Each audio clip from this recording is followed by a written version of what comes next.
কৰগৰা খৰেৰি জন্মিলা ধৰাত, নিজকে শূন্য কৰি মৰিলা ক্ৰুচত।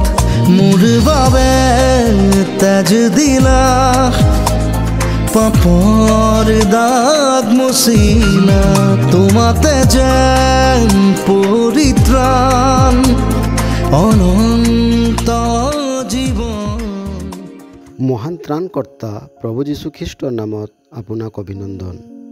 পবিত্ৰ বাইবেলৰ যোহনে লিখা শুভবাৰ্তা 16 অধ্যায় 22 পদত প্ৰভু যীশুৱে এইদৰে কয়, কিন্তু মই আকৌ তোমালোকক দেখিবলৈ পাম, তাতে তোমালোকৰ হৃদয় আনন্দিত হ'ব। প্ৰভু যীশুৱে নিজৰ শিষ্যবিলাকক কৈ আছে যে মই আকৌ তোমালোকক দেখিবলৈ পাম, তাতে তোমালোকৰ হৃদয় আনন্দিত হ'ব।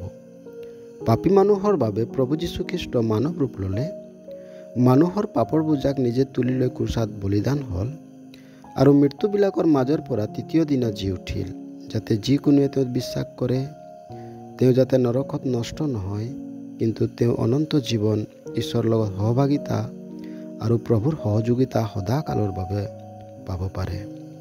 প্ৰভু যীশুক বিশ্বাস কৰোঁতা সকলোকে তেওঁ এই আশ্বাসেৰে ভৰা বাক্য কৈ আছে, মই আকৌ তোমালোকক দেখিবলৈ পাম, তাতে তোমালোকৰ হৃদয় আনন্দিত হ'ব। ঈশ্বৰৰ এই আশ্বাস বাক্যই কঠিন সময়ত আমাক ধৈৰ্য ধৰিবলৈ শিকায়। তেওঁ পুনৰ অহা কথাত আমাক শান্তি প্ৰদান কৰে, তেওঁৰ লগত সৰ্বদা থকা আশা প্ৰদান কৰে।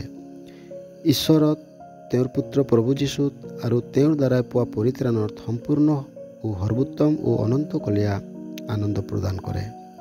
ঈশ্বৰৰ এই আশ্বাস বাক্য আপোনাৰ জীৱনত কাৰ্যকাৰী হ'বলৈ ঈশ্বৰে আপোনাক সহায় কৰক। আমেন।